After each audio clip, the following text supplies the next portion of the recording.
안녕하십니까. 역사진영학 여행자 CR의 꿈입니다. 광란의 시대인 1920년대 끝에 몰아닥친 대공황 시대는 한마디로 미국을 결단냈습니다. 당시의 미국 형편이 어땠는지는 위에 클립을 누르셔서 바로 지난번 동영상 미국 이야기 15편 광란의 시대편을 보시면 이해하실 수 있습니다.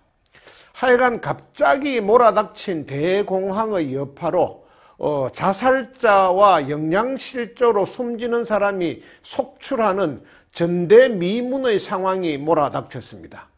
그런 시기에 자신이 한번 미국을 구해보겠다고 등장한 사람이 있었습니다. 그 이전까지 없었던 새로운 정책을 들고 나왔습니다. 국민과 새로운 계약, 뉴딜, 새로운 계약을 맺겠다면서 미국 대통령에 입후보한 민주당의 프랭클린 루즈벨트였습니다. 그는 현직 대통령으로 재선에 도전한 공화당의 허버트 후보와 맞붙었습니다. 미국 국민들은 압도적인 다수로 루즈벨트를 택했습니다. 당시에 48개 주 가운데 46개 주에서 루즈벨트가 이겼고 선거인단 득표수에서도 472대 59라는 아예 계산할 필요가 없는 불개성을 거두었습니다. 그 뉴딜 정책은 다른 말로 3R 정책이라고도 합니다. 구제, 그 다음에 부흥, 개혁이 뉴딜 정책의 요체입니다. 일단 구제하고, 즉 살려놓고 릴리프입니다. 그 다음에는 경제의 기초체력을 회복시키고 리커버리, 그 다음에 궁극적으로는 이런 사태가 다시 생기지 않도록 제도를 고치겠다는 겁니다. 개혁, 리폼 하겠다는 겁니다. 하여간 긴급 구제 금융을 통해서 당장 먹을 것이 없어서 죽어가는 사람들을 살렸고 또 문 닫았던 은행 문을 열게 했고 그 과잉 생산된 농산물을 정부가 구매해서 농가의 소득을 보전해 줬습니다. 또 기업 활동에도 개입을 해서 지나친 경쟁으로 인한 과잉 생산을 억제시켰고 테네시강 유역 개발 사업 등등 공공근로 사업을 확충해서 일거리를 만들어 주었습니다. 요컨대 시장에만 모든 것을 맡겨뒀던 완전한 방임 자본주의에서 다분히 이제 정부의 의도가 포함된 수정 자본주의 체제로 전환했습니다. 그 경제학적으로 이야기하자면 경제정책의 토대를 아담 스미스 이론에서 케인즈 이론으로 바꾸었습니다. 하여간 루즈벨트는 취임식이 끝난 바로 다음 주에 그 의회에 휴일 없이 100일 동안 연속 개회해 줄 것을 요청했습니다.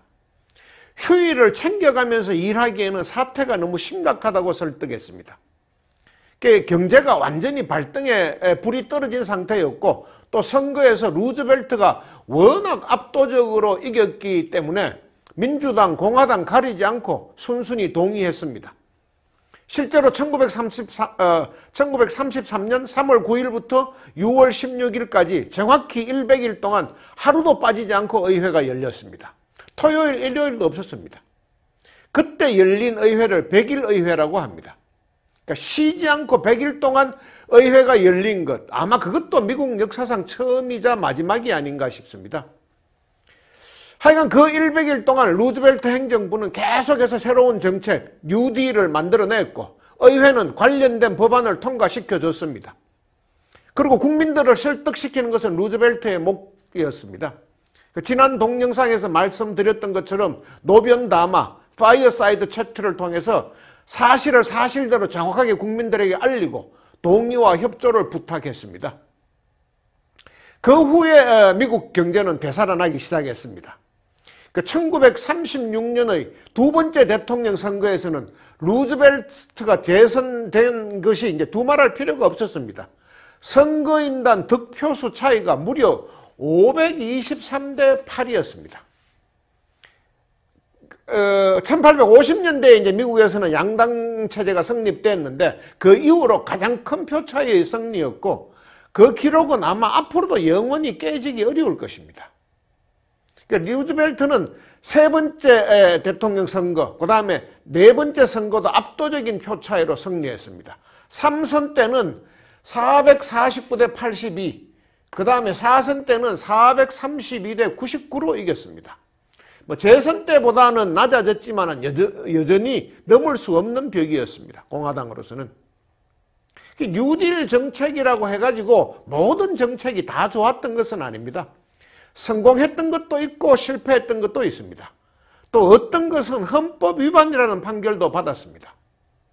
잘 되는 시기도 있었고 잘 안 되는 시기도 있었습니다. 뭐 경제학적 측면의 깊은 문제는 저도 잘 모르겠습니다. 그 여러 정치가나 이론가들이 자신들의 필요에 따라서 일부분만 떼어내어서 성공 또는 실패를 과장하기도 합니다. 그래도 전체적으로 뉴딜 정책이 분명히 성공한 정책이라는 것은 명백합니다. 그렇지 않고서야 미국 국민이 연거푸 사선의 영광을 안겨줬을 리가 만무합니다. 하여간 뉴딜 정책이 구체적으로 어떤 건지 그 진행 과정이 어떠했는지 등은 그 웬만한 백과사전에는 상세하게 나와 있으니까 또 구글 검색, 네이버 검색을 해도 쉽게 찾아보실 수 있으니까 관심 있는 분들은 꼭 한번 찾아보시기 바랍니다. 다만 제가 오늘 동영상에서 말씀드리고 싶은 것은 그 프랭클린 루즈벨트의 리더십에 관한 겁니다. 도대체 그의 어떤 점에 미국 사람들이 그렇게 매료됐는지, 그가 어떠한 매력을 지녔기에 배신과 음모는 물론이고 지지자들조차 변덕이 죽을 듯하는 정치판, 그 대통령 선거판에서 압도적 사선이라는 그 가공할 만한 성과를 얻을 수 있었는지 그 점에 대해서 한번 알아보겠습니다.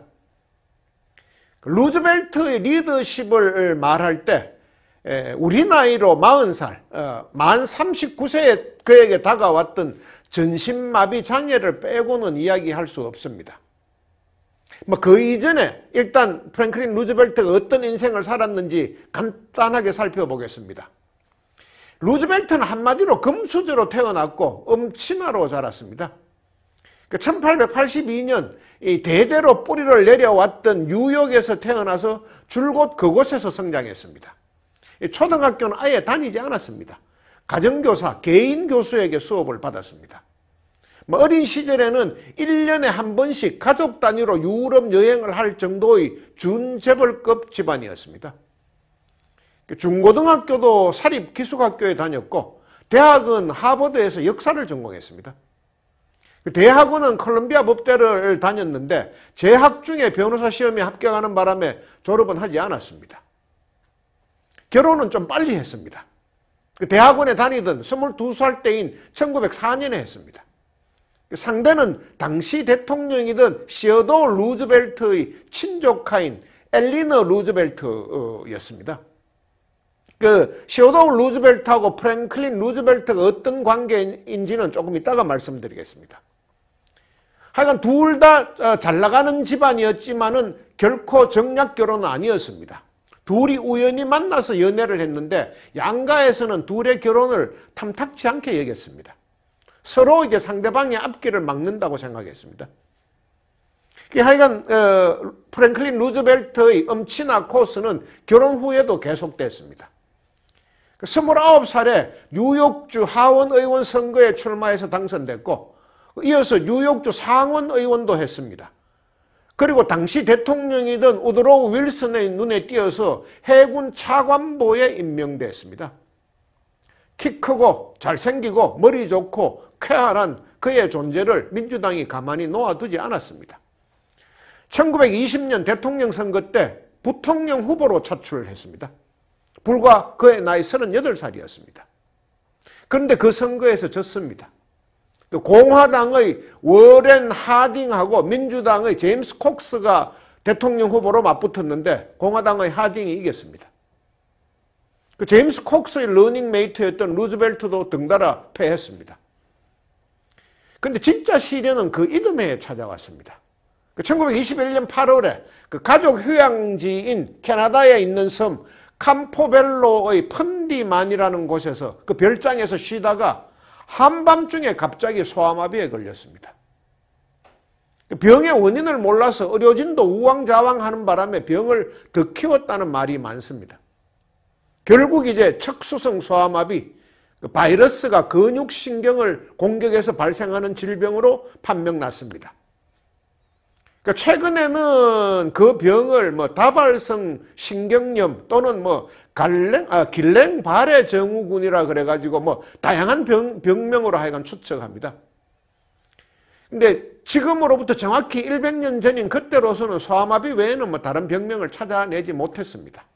그러니까 낮에 바다 수영을 좀 오래 한 탓에 심한 감기에 걸렸다는 것이 첫 번째 진단이었고, 하루 이틀 쉬다 보면 상태가 좋아질 것으로 판단했는데 결국은 목 아래 부분의 완전 장애로 굳어지고 말았습니다. 그 인생의 최절정기에서 낙마사고로 전신마비 장애인이 됐던 그 영화 슈퍼맨의 주인공 크리스토프 리브하고 여러 면에서 닮았습니다. 근데 하여간 루즈벨트는 장애가 찾아온 직후 처음에는 당연히 정계 은퇴를 생각했습니다. 본인이 자기 의지대로 할 수 있는 것이 아무것도 없었기 때문입니다. 처음에 정치를 권했던 루즈벨트의 어머니도 정계 은퇴를 하라고 권했습니다. 정치는 잊어버리고 요양에만 전념하라고. 그런데 부인인 엘리너는 달랐습니다. 일어설 수 있다고, 당신은 뭔가 다르다고, 꼭 해야만 할 의미 있는 일들이 많이 남아있다고, 그 루즈벨트 특유의 낙천성을 자극하면서 계속 용기를 북돋아 주었습니다. 결국 이제 루즈벨트는 다시 일어서기로 마음먹었습니다. 일단은 회복 속도가 빠르다는 상반신 운동에 전념했습니다. 다행히 상반신은 빠르게 회복됐습니다. 얼마나 운동을 열심히 했든지 장애 이전보다 상체 근육은 훨씬 더 좋아졌습니다. 주위에서는 그레꼬르망형 레슬링 선수 같다고 말했습니다. 팔과 다리 힘만으로도 어디든지 몸을 움직일 수 있는 정도가 됐습니다. 근데 그것이 이제 또 다른 희망 고문의 시작이었습니다. 그때부터 아무리 노력해도 하반신은 전혀 차도가 없었기 때문입니다. 결국 이제 주위에서는 하반신 재활을 포기하라고 권했습니다. 상체만으로도 살 수 있다고 이야기를 했습니다. 그런데 루즈벨트는 포기하지 않았습니다. 재활에 도움이 된다는 일은 뭐든지 다 해봤습니다. 결국 2년 만에 엄지발가락 하나를 꼼지락거릴 수 있었습니다. 그때 루즈벨트 본인과 그 전체 루즈벨트 돌보던 사람들은 큰 잔치를 했습니다. 또다시 가능성을 확인했기 때문입니다. 하여간 그 재활 2년 만의 엄지발가락 꼼지락 사건, 그 사건은 그 이후에 루즈벨트의 큰 정치적 자산이 됐습니다. 그때 이후 주변 사람들이 무슨 일에 대해서 걱정을 하면은 루즈벨트는 웃으면서 이렇게 말하고는 했습니다. 이봐, 엄지발가락만 움직인다면 나머지는 걱정할 거 하나도 없어. 이게 거의 평생의 말하자면 신념이었습니다. 그 이후에 루즈벨트는 더욱더 재활에 매진했습니다. 그러던 어느 날 마침내 루즈벨트가 대중 앞에 다시 서는 날이 찾아왔습니다. 1924년 6월에 뉴욕의 메디슨 스퀘어 가든에서 열린 민주당 전당대회에서였습니다. 메디슨 스퀘어 가든의 이제 감동이라고 남들은 보통 그렇게 이야기를 합니다. 그해 민주당 대통령 후보 지명전에 출마를 선언했던 그 당시 뉴욕 주지사 엘 스미스에 대한 지지 연설을 하기 위해서 연단에 섰습니다. 그때 많은 사람들은 루즈벨트가 이미 죽은 줄 알고 있었습니다. 몇 년째 신문에 한 줄도 보도가 안 되니까. 또 가까운 사람들도 살아는 있지만 정치 생명은 끝났다고 생각하는 사람들이 대부분이었습니다. 그런데 그가 대중 앞에 다시 모습을 드러낸 것이었습니다. 전혀 예기치 않았던 루즈벨트의 등장에 장내는 물을 끼얹은 듯 조용해졌습니다. 드디어 무대의 한쪽 끝에서 루즈벨트가 모습을 드러냈습니다. 16살 된 큰아들의 한쪽 팔을 붙들고 무대 중앙으로 아주 천천히 아주 조금씩 걸어 나왔습니다. 뉴욕 메디슨 스퀘어 가든을 가득 채운 1만 2천 명의 청중들은 숨소리조차 죽인 채 루즈벨트의 걸음걸이에 집중했습니다. 상당히 오랜 시간에 걸쳐서 루즈벨트가 자신의 걸음으로 연당까지 이르렀을 때 그때부터는 이미 이제 말이 필요가 없었습니다. 그의 존재 자체가 희망의 메시지였고 감동이었습니다. 루즈벨트는 이제 마침내 그로부터 4년 후인 1928년에 뉴욕 주지사가 됐고 그 대공황이라는 미정유의 사태의 와중에 1932년에 대통령이 돼서 미국 국민들 앞에 다시 선 겁니다. 사실 이제 루즈벨트가 엘 스미스에게 처음 지지 연설을 부탁받았을 때 그 제안을 진지하게 받아들인 사람은 루즈벨트 자신뿐이었습니다. 모든 사람이 불가능하다고 생각했습니다. 근데 루즈벨트는 그 제안을 수락했습니다. 그날부터 루즈벨트는 불과 10m 남짓한 거리를 걸어가기 위해서 수백 번, 수천 번을 넘어지면서 걷는 연습을 했습니다. 지켜보던 모든 사람들은 눈물을 쏟았는데 울지 않은 사람도 루즈벨트 자신뿐이었습니다. 루즈벨트의 재활 운동에는 큰 원칙이 있었습니다. 재활에 도움이 된다고 하면 그것이 아무리 힘들어도 일단 해본다는 것이었습니다. 그리고 일정 기간 동안 해보고 효과가 있으면 계속하고 별로 차도가 없다고 생각하면 과감히 폐기했습니다. 그렇게 해서 이제 루즈벨트는 하반신 재활도 어느 정도 성공했고 비록 휠체어를 타기는 했지만 무릎을 굽히고 펼 정도는 됐습니다. 자기 힘으로, 자기 의지로. 그리고 연단에 상체를 의지하고 연설을 하면은 청중들은 그가 장애인이라는 사실을 잊어버릴 때가 많았습니다. 근데 이 루즈벨트 리더십의 거의 전부는 이제 전신마비를 극복하는 과정에서 얻어진 그 철학에 바탕한 것이라고 할 수 있습니다. 첫 번째가 뭐냐? 좀 전에 말씀드렸던 대로 뭐든지 해본다는 것이었습니다. 실행. 일단 해보자. 안 될 거야 하는 비관적, 그다음 패배적 예단은 아예 마음속에 자리 잡지 못하게 했습니다.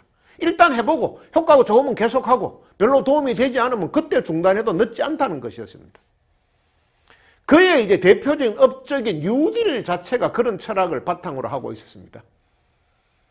그 뉴딜은 거의 모든 것이 그 이전에는 시도조차 해본 적 없는 정책들이었습니다. 안 될 거야 하면서 비관하는 사람도 많았고 공산당 정책이라고 비난하는 사람, 욕하는 사람도 적지 않았습니다.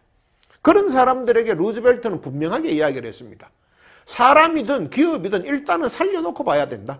그리고 그러기 위해서는 뭐든지 해봐야 된다. 이렇게 이야기를 했습니다. 검은 고양이든 흰 고양이든 지만 잘 잡으면 된다고 했던 그 현대 중국의 실질적인 창업자 덩샤오핑, 그 덩소평을 떠올리게 합니다. 덩소평의 실용주의, 흑묘백묘론이 루즈벨트에게서 배운 것 같다는 생각이 듭니다. 루즈벨트가 먼저 살았으니까.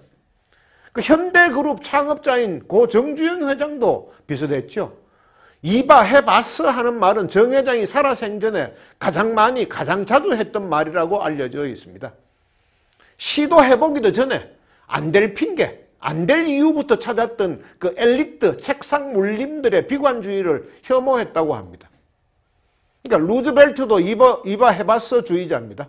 근데 루즈벨트가 먼저 태어나고 먼저 살았으니까 정주영 회장이 루즈벨트를 본받았다 이렇게 보는 게 옳겠습니다.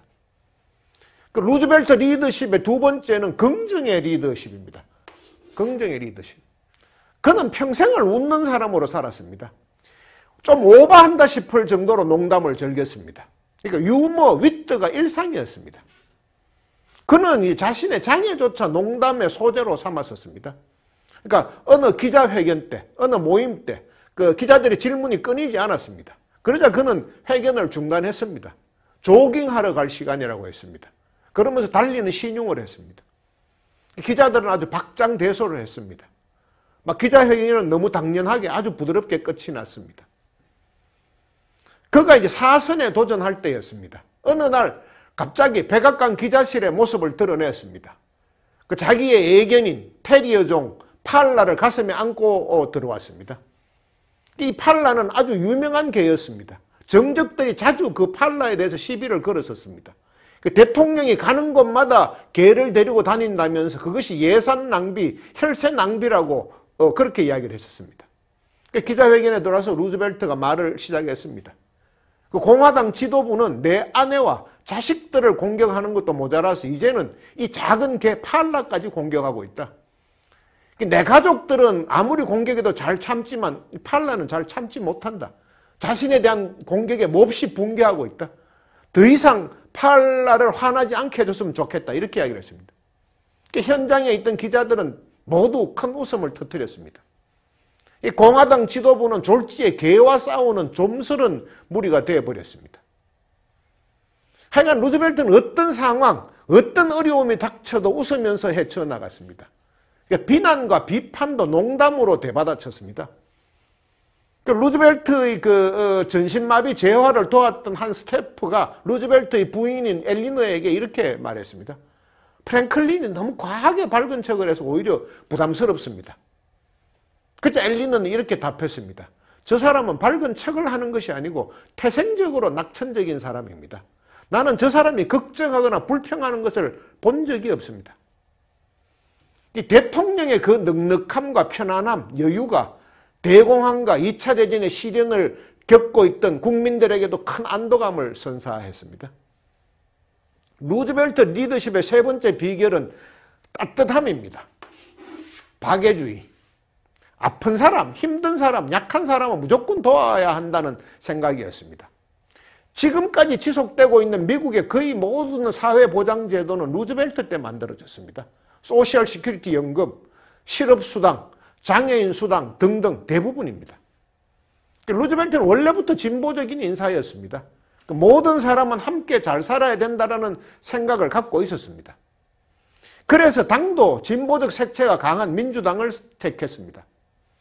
근데 본인이 워낙에 금수저 출신이었고 양지 쪽에서만 살았기 때문에 소외계층, 취약계층의 어려움을 체감하는 데는 한계가 있었습니다.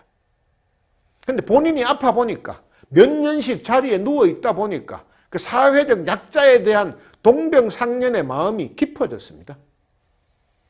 본인의 의지와 전혀 관계가 없이 약자가 된 사람들, 태어날 때부터 찢어지게 가난한 집안에서 태어나서 교육을 제대로 받지 못한 사람들, 그리고 전신마비가 된 자신처럼 선천적으로 또는 후천적으로 장애인이 된 사람들, 나이가 들어서 아무런 일을 할 수 없게 된 사람들, 또 회사가 갑자기 문을 닫는 바람에 실업자가 된 사람들, 그런 모든 사람들에게는 사회의 도움이 절실할 수밖에 없다는 것을 몸으로 깨닫게 된 겁니다.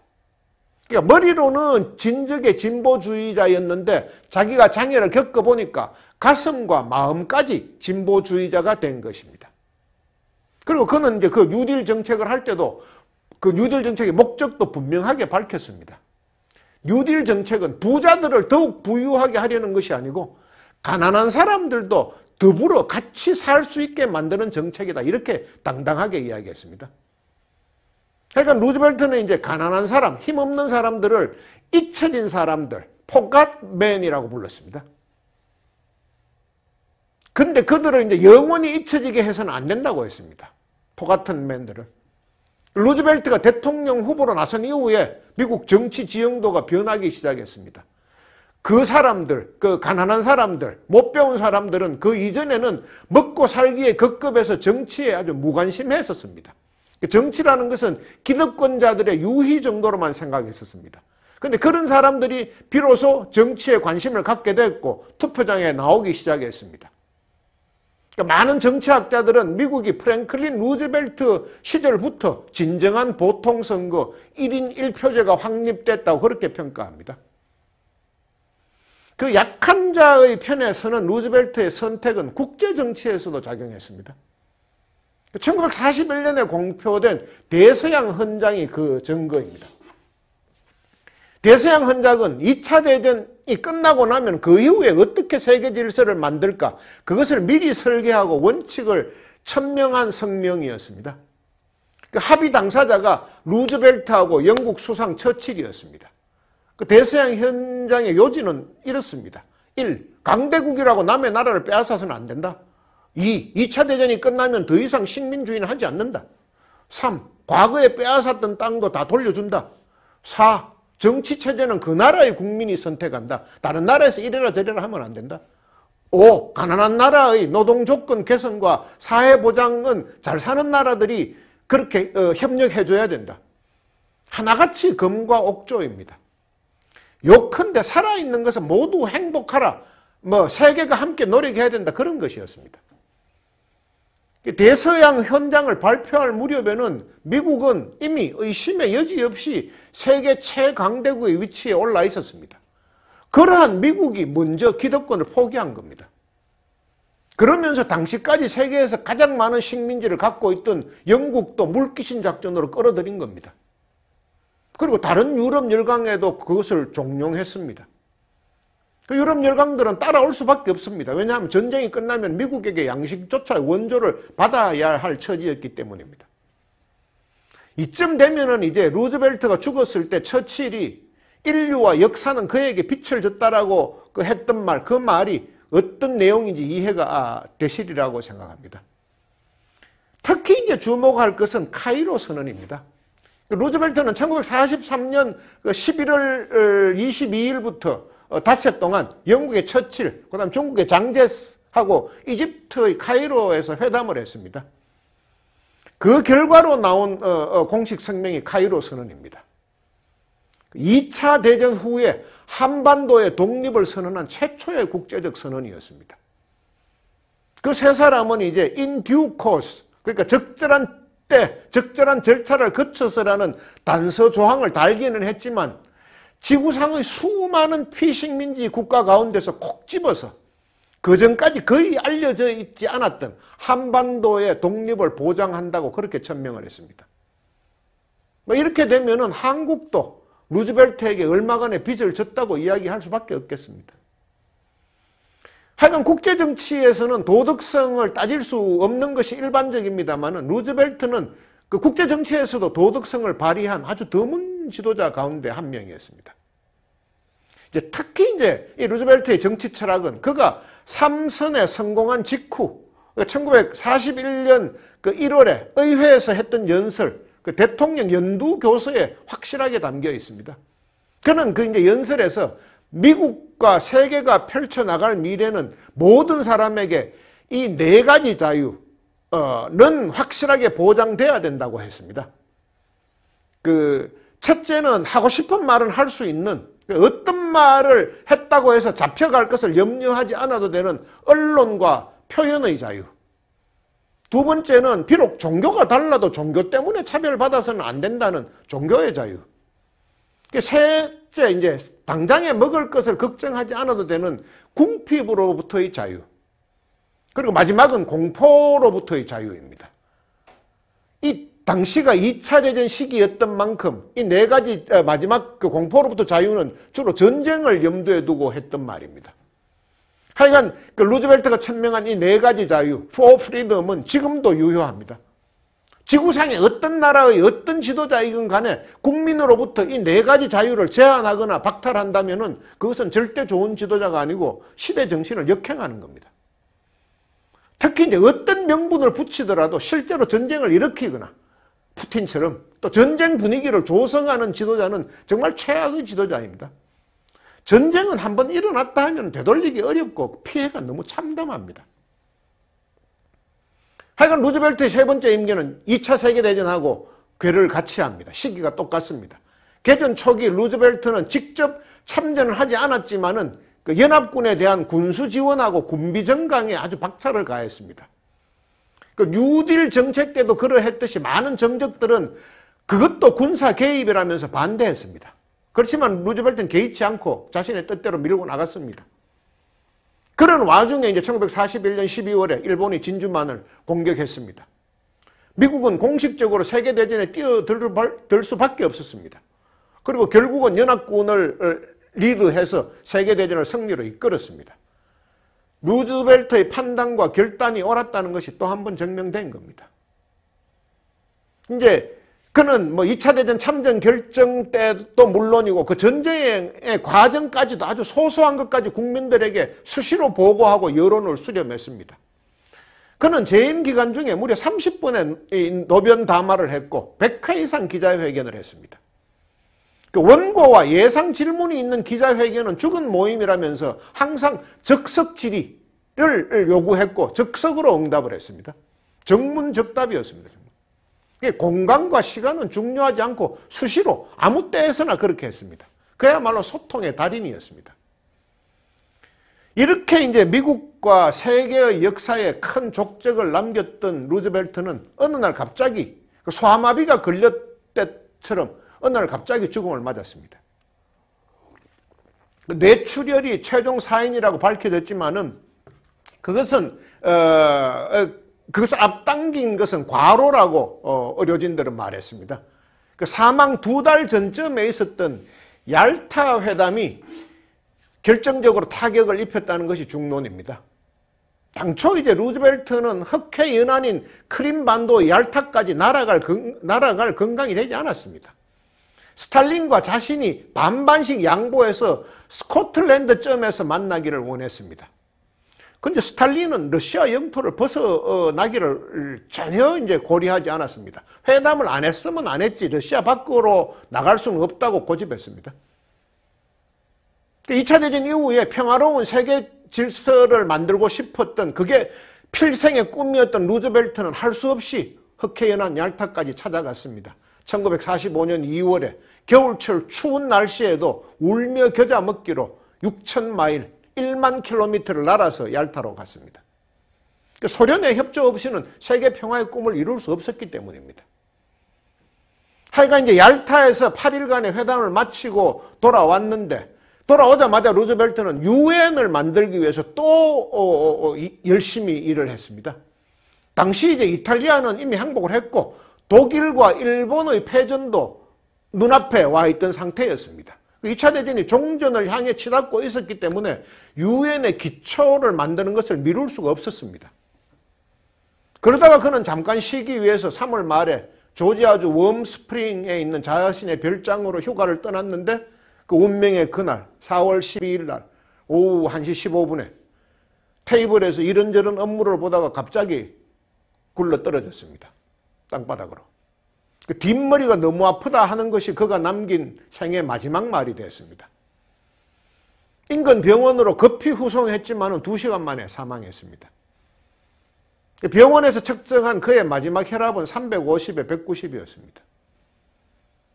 대통령이 그렇게까지 고혈압이 되도록 주치의들은 뭐 했나 하고 나무랄 수도 있겠습니다만 그때는 혈압을 그다지 철저하게 관리하던 시절이 아니었습니다. 사실 루즈벨트는 건강관리라는 측면에서는 상당히 소홀한 구석이 많았습니다. 하루에 몇 갑씩 담배를 피우는 애연가였고 해만 지면 마티니를 즐겨 마시는 주당이었습니다. 근데 의사들이 그를 말리지 못했습니다. 말려도 잘 듣지도 않았고 당장의 급한 위험은 없어 보였기 때문입니다. 그리고 그 시절의 국가 지도자들 가운데는 그런 사람이 많았습니다. 그 얄타 회담 때 모였던 세 사람, 루스벨트, 처칠, 스탈린 세 사람 모두 술고래의 골초였고 결국에는 세 사람 모두 뇌출혈로 사망했습니다. 참 특별한 우연입니다.